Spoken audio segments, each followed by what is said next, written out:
Han pasado varios meses desde que la semilla del mundo ha sido plantada de forma anónima por el espadachín negro y sus amigos. Un paquete de datos que permitirá a cualquier compañía de videojuegos hacer su propio mundo virtual, liberando una cantidad infinita de posibilidades. Múltiples lugares han creado mundos en el que se ha podido explorar nuevas formas de juego. Esto ha abierto nuevos caminos para todas las personas. La realidad virtual va interviniendo cada vez más en la vida de los demás. Ahora puedes alejarte de una vida que no te satisface y entrar a otra en la que puede ser cualquier cosa que te propongas. Un joven con la carga de las expectativas de su familia puede llegar a convertirse en un ser libre de hacer lo que se proponga. Y una chica que lucha cada día contra sus demonios, ahora puede ser una mujer fuerte capaz de enfrentarse a cualquier adversario. Incluso aquel joven que en la vida real no es más que un estudiante con conocimientos de programación, es capaz de entrar en un juego y mostrarse como el mejor jugador de todo SAO, usando aquellos mundos de fantasía como una manera de negar los horrores del pasado y, tal vez, dejar el pasado atrás. El mundo virtual ya está tan presente en el día a día de las personas que incluso hay videojuegos que han tomado la modalidad de pagar a los jugadores a cambio de cierta cantidad de horas o puntos de experiencia, haciendo que la necesidad de volver a la realidad se vuelve cada vez más y más lejana. Pero en un mundo llamado Gone Online, en donde cada año se lleva un Battle Royale llamado Bullet of Bullets, un encapuchado aparece como la personificación del final, que sufrirán todos los que lo desafíen. Al principio nadie lo toma en serio, menos aún cuando utiliza un revólver para disparar una pantalla que sintonizaba una entrevista a un ganador del Bullet of Bullets anterior. El tipo aparece como un loco que simplemente se hace llamar Death Gun, como un modo sutil de buscar atención. Pero todo cambia cuando el jugador a quien disparó con esa arma se desconecta sin más del sitio virtual donde lo entrevistaban y la historia comienza a dar un giro macabro cuando se descubre la verdad. Encontraron el cuerpo de quien lo manejaba en su apartamento. La causa de su deceso fue un paro cardíaco. Pero este no es el único problema. Este solo es el primero de muchos jugadores que sufren ataques cardíacos sin razón aparente dentro de sus propias casas, y ya que la compañía a la que pertenece GGO se niega a dar los datos de sus jugadores, la única pista con la que dispone el centro de investigación encabezado por Kikwaka es la certeza de que Death Gun participará en el próximo Bullet of Bullets. Pero el torneo es solo en una semana, no hay tiempo suficiente para crear una cuenta desde cero y llevarla a un nivel necesario para que alguien investigue desde dentro. Después de todo, en el juego solo entran profesionales que se han decidido a ganar dinero en la realidad virtual o a dedicarle su vida a un mundo lejano de su realidad. ¿Quién sería capaz de entrar en este juego, descifrar sus dinámicas y resolver el misterio que se encuentra detrás de Death Gun? Hola a todos, les habla Tanager, el tejedor psicoliterato, y este es Phantom Bullet y el ascenso de SAO. Bueno, a decir verdad, la historia de Sword Art Online fue apresurada en sus inicios y con un tratamiento muy superficial de los elementos con los que contaba para explotar. No sería una sorpresa para nadie decir esto, menos cuando el autor mismo ha confesado que su deseo original no fue hacer una saga propiamente dicha, sino que la creación de Sword Art Online había sido solamente para ganar un concurso literario, del cual lo descalificaron porque aún con lo corto de la historia se pasó de páginas. Pero cuando el autor se decidió a retomar la historia y darle un nuevo rumbo, lo primero que se le presentó fue una dificultad muy obvia, y es que seguir una historia como la suya sin modificar el material original lleva a demasiadas complicaciones. Después de todo, la historia de Kazuto y de sus amigos había concluido hasta cierto punto, por lo que parecía que continuar la historia no sería más que sobreexplotar lo que una vez funcionó, con la esperanza de que no fracasen por estirar algo que ya no podía durar más tiempo. Sin embargo, el autor se las pudo ingeniar para hacer lo que, para mí, fue una evolución lógica para la franquicia de SAO y lo hizo desde un punto bastante inesperado. Claro que esto tampoco hubiera sido posible sin que A1 Pictures hubiera soltado un poco sus tijeras y dejara de recortar eventos que daban profundidad a los personajes como si lo hizo en sus anteriores arcos. Pero para explicarme mejor, voy a ir desgranando el video poco a poco. Ya lo había dicho antes, pero el tratamiento del mundo en este anime y en las novelas fue bastante mal llevado. Después de todo, se había inventado la realidad virtual, y lo primero que se hizo, más allá de promover programas de atención médica, psicológica o de comunicación, fue aplicarlo a la industria del entretenimiento. Y si bien los eventos de SAO pudieron haber frenado todos los proyectos relacionados con la realidad virtual, con muy justas razones hay que decir, la industria de los videojuegos pudo salir adelante sin que al final importara mucho. Después de todo, ¿no se creó Valheim Online más o menos en el lapso previo a que los jugadores de Aincrad fueran rescatados? ¿Y no se mostró que aquello había sido una mala idea luego de que Sugo hubiera utilizado ese poder para capturar personas sin que se dieran cuenta?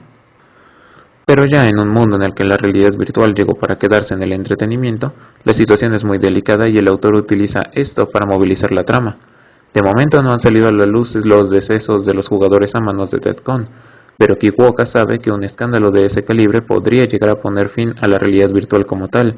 Por eso tiene sentido que haya manejado con tanta urgencia el caso, intentando esconder a Deathcon de los medios tanto como fuera posible. Pero además el mundo no se queda ahí, y es que, ya lo dije en mi introducción, al ver cómo la realidad virtual comenzaba a tener éxito y tras la liberación de un paquete de datos que facilitaba la creación de los VRMMOs, tiene sentido que varias compañías decidieran lanzar sus propias versiones de juegos de realidad virtual, pero esto no es solo una aparición sin peso y el villano y los protagonistas son prueba de esto. Al final, la realidad virtual en SAO llegó para cambiar el mundo, no solo por las nuevas maneras de disfrutar el entretenimiento, también como una nueva manera de vivir, alejándose de aquello que te parece ajeno y trasladando lo que consideras propio al mundo virtual. Los tres villanos son prueba de ello, pues Death Gone nace como resultado de lo ocurrido tras aquel fatídico inicio del mundo virtual, ese en el que Aincrad se convirtió en una prisión para 10.000 personas y donde algunos llegaron a considerar que, al ser un juego, podría llevarse a cabo todo tipo de atrocidades sin recibir mayor penitencia, escapando así de la responsabilidad de sus actos. De ahí que no sea raro que los miembros del Ataúd Sonriente, que no fueron atrapados por las autoridades, comenzaran a creer que sería posible replicar lo que ocurría en Aincrad dentro del mundo real,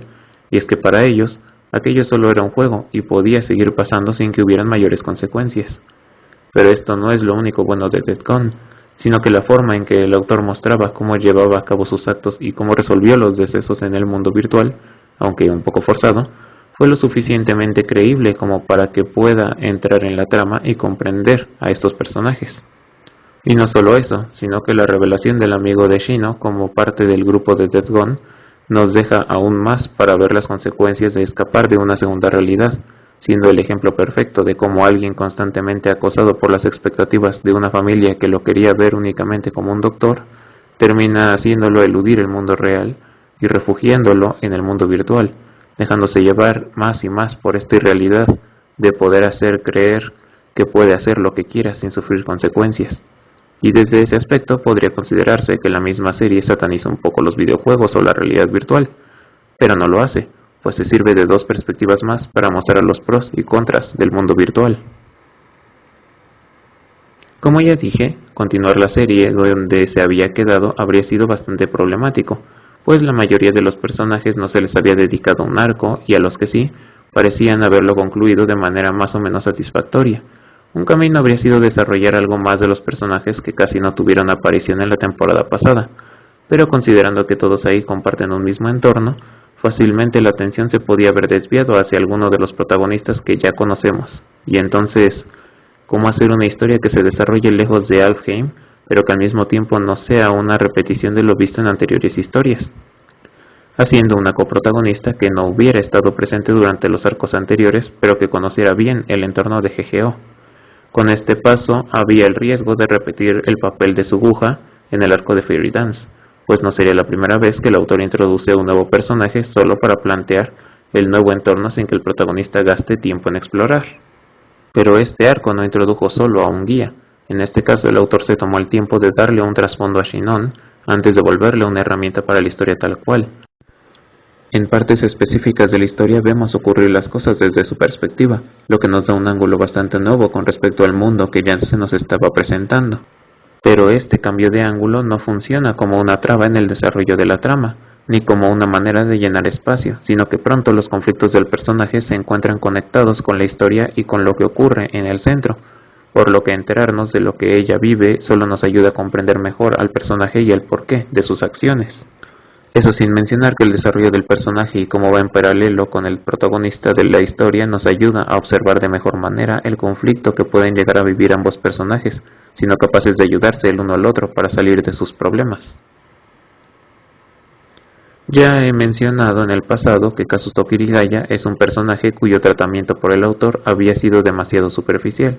Después de todo, sí se nos muestra un leve desarrollo en el protagonista, pero resulta ser tan vago y escaso que muchas veces se le ve como un simple avatar que el espectador usa para entrar en la historia.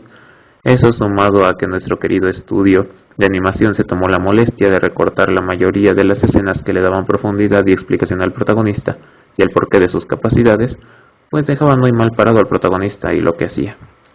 Sin embargo, el autor supo saltar ese problema con un truco bastante ingenioso, y es que no hay que olvidar que Kazuto apenas había cumplido 14 años cuando se quedó atrapado en Sword Art Online, por lo que la mayoría del tiempo en el anime se le ve holgazaneando y tomándoselo todo de manera relajada, lo que hace parecer que es bastante molesto y que simplemente no se toma en serio nada de lo que sucede. Pero en esta temporada nos dan una razón de ese comportamiento, y es que el protagonista no superaba las cosas por las que pasaba, al menos no en su mayoría, simplemente las ignoraba. La forma que había encontrado para lidiar con lo vivido en Sao fue separarse de lo que había hecho e intentar olvidar todo lo antes posible. Luego no hubo necesidad de hacer mucho porque conoció a Asuna y basó su felicidad en ella, pero en el fondo siempre habían estado los horrores de Sao. Lo supimos desde el arco de Fairy Dance, donde Kirito se refugiaba en los recuerdos de su vida con Asuna en un esfuerzo por no pensar en todo lo que había pasado, y cuando la rescató, había tomado la decisión de dejar todo atrás y seguir con su vida. Gracias a ignorar los problemas y tratar de olvidar lo que le ocurría, fue que pudo salir adelante. De ahí que, en un principio, cuando Kikuoka le pide ayuda a investigar los eventos suscitados en GGO, Kazuto se negó, aceptando solo como una manera de ahondar más en el mundo virtual y tener un poco en la mira a Kikuoka, ya que en la edición extra de Sao ya le había dejado en claro que Kikuoka podía llegar a tener alguna intención oculta. A lo largo de la trama podemos ver una vez más cómo es que su avatar, al ser una conversión de su cuenta de Alfheim, es capaz de realizar todo tipo de hazañas que ningún otro jugador puede hacer, pero gracias al contexto de los arcos anteriores sabemos que Kirito pasó 2 años en un mundo virtual y una infancia entera jugando videojuegos, por lo que no resulta para nada extraño que sea capaz de aprender rápido el funcionamiento de un juego.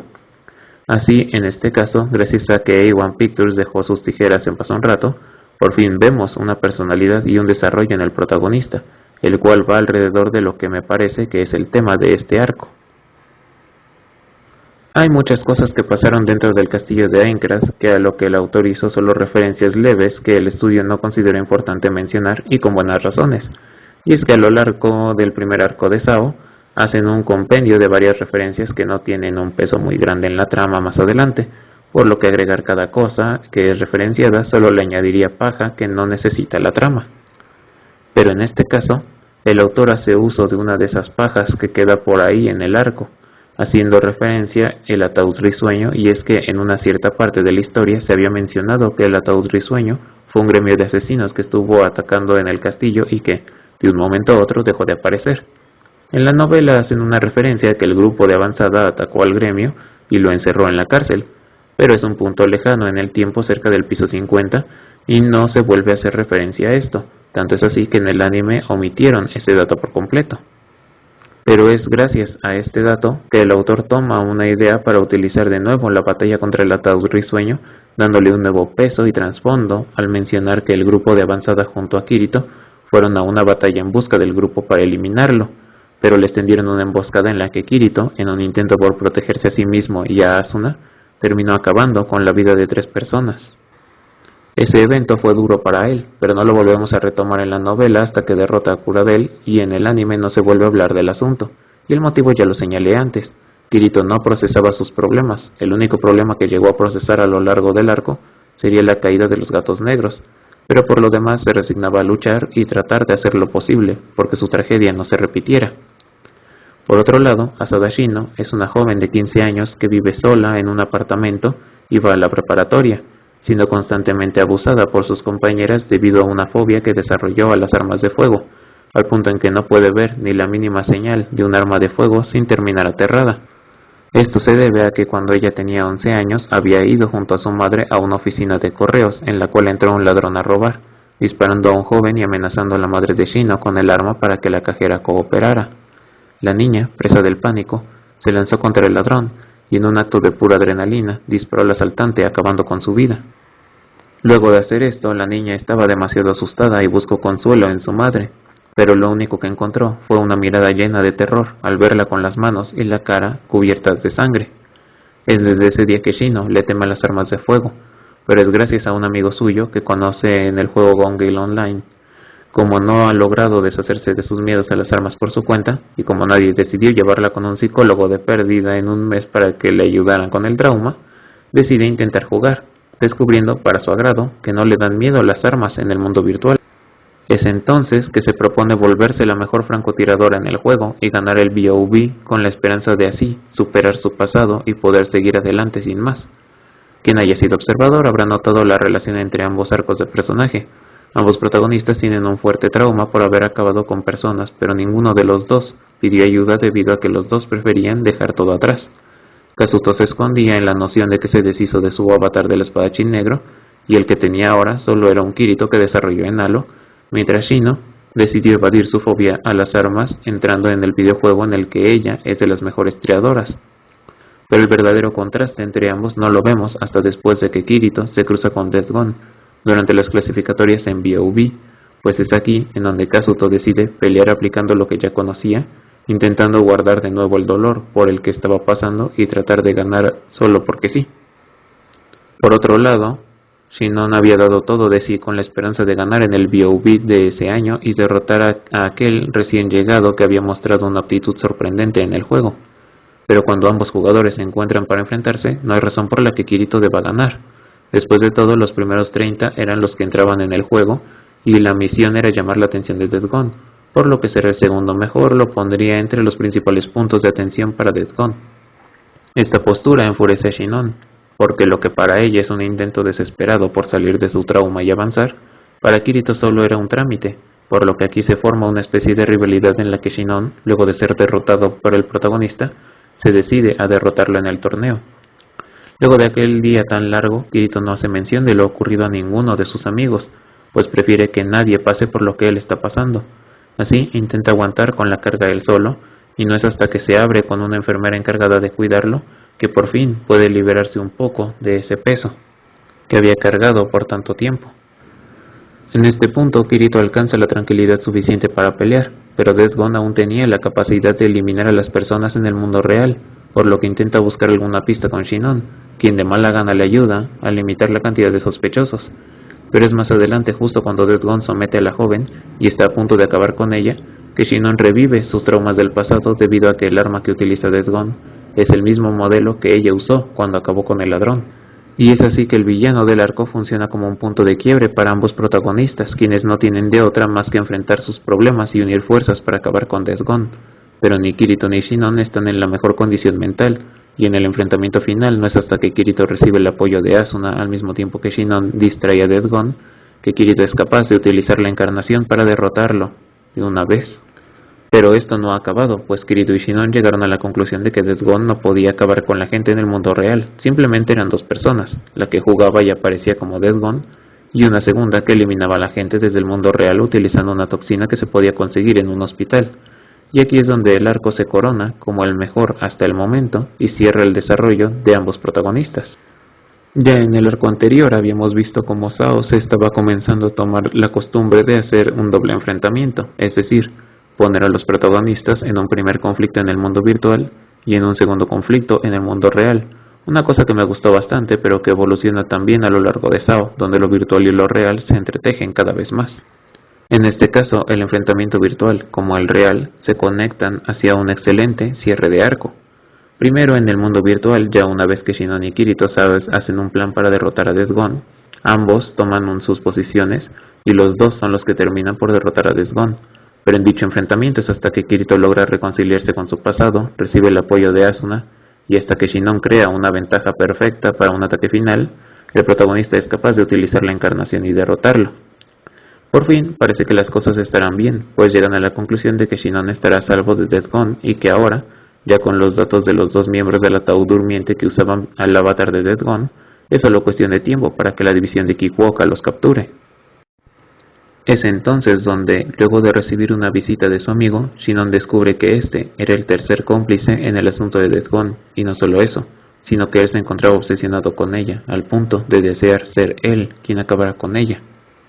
En este punto Shinon es atacada por su amigo, pero el impacto de la sorpresa la deja sin esperanzas, en un punto en que ella no movería ni un dedo para salvarse, y no es hasta que ella misma vuelve a tomar valor, que comienza a pelear por su vida, lo que le permite durar el tiempo suficiente para que Kazuto llegue a su casa, como habían acordado previamente, y la salve.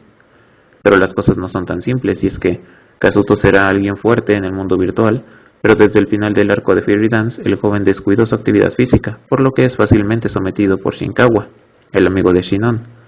Shinon se encuentra paralizada por el miedo, pero consigue sobreponerse y ayuda a Kirito a dejar incapacitado a su amigo, llamando a la policía y terminando de una vez por todas con Death Gun. Pero este arco no termina aquí, y es que más adelante ponen que la joven Shino ahora es capaz de soportar su miedo y comenzar a recuperarse, mientras que ha comenzado a iniciar una amistad con Kazuto. Ya en la última parte del arco, ambos jóvenes tienen una plática con Kikuoka y Kirito insiste en llevar a Shino a presentarle a sus amigos de Sao, pero en realidad aquello era solo una excusa, pues gracias a una investigación del protagonista lograron encontrar a una de las víctimas del ataque a la oficina de correos, y esta le da a Shino una perspectiva nueva de los sucesos que cambiaría por completo su forma de ver el mundo. Y es que desde el momento en que Shino miró la cara de miedo de su madre al verla sujetar un arma, la joven se convenció de que había hecho algo horrible al arrancar la vida de una persona, viéndose como una simple asesina sin derecho a ser feliz, y su miedo a las armas junto con el acoso que sufría solo servían para confirmarse aquella idea. Pero cuando ve a la cajera que atendió el lugar en el pasado, recibe un segundo punto de vista de los hechos, y es que Shino sí le quitó la vida a un hombre, pero también salvó la vida de todos los que se encontraban en el lugar, pues el ladrón estaba mentalmente perturbado y era cuestión de tiempo para que disparara contra todos, y de entre todas las personas que salvó estaba ella, una cajera que se encontraba embarazada al momento del atraco y que, gracias a los actos de Shino, fue capaz de sobrevivir y criar a su hija. Y es aquí donde por fin la francotiradora de hielo Shinon puede descansar, pues aun cuando Shino vuelva a jugar en el mundo virtual ya no será por huir de su realidad, pues por fin ha tomado la fuerza para avanzar. Claro que todo esto hubiera acabado antes y sin problemas si a todos los hubieran llevado con un psicólogo y los hubieran puesto a trabajar en un problema, pero ¿qué les digo? Si todo el mundo fuera con profesionales de la salud mental en casos como este, no tendríamos tramas de acción o de terror, y eso tendría demasiadas malas consecuencias para el mundo, pero eso es algo que hablaremos en otro video. Bueno, quien haya prestado atención sabrá muy bien cuál es la conclusión del video. Y es que un buen tratamiento a la historia, un desarrollo muy bueno para el protagonista, una introducción a nuevos personajes que no se siente forzada y el uso de elementos relacionados con el pasado que repercuten en el futuro de la obra. Si la película fue un leve aumento en la calidad, este fue un verdadero salto y mejora en los personajes y en la historia en general. Claro que el arco no es perfecto, hay muchas cosas que solo se tratan de manera superficial y algunas revelaciones se sienten un poco forzadas, pero considerando sus orígenes, esta es una parte de la historia que nadie debería perderse, y es por eso que yo le daría un 9 de 10. No puedo esperar para ver la genialidad del siguiente arco. Sí, cómo no. Pero bueno, esta fue la reseña del arco de Phantom Bullet de Sword Art Online temporada 2. Si les gustó, no olviden dejar su like y comentar lo que piensan sobre el arco. Y claro, también pueden decirme si quieren que abarque algo específico del arco o alguna otra cosa relacionada con Sao. Ya los leeré en los comentarios.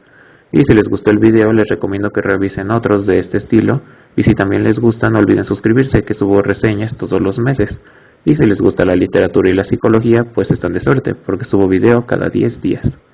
Y sin nada más por añadir, me despido. Les habló Danager, el tejedor psicoliterato, y nos estaremos viendo en un próximo video. Adiós.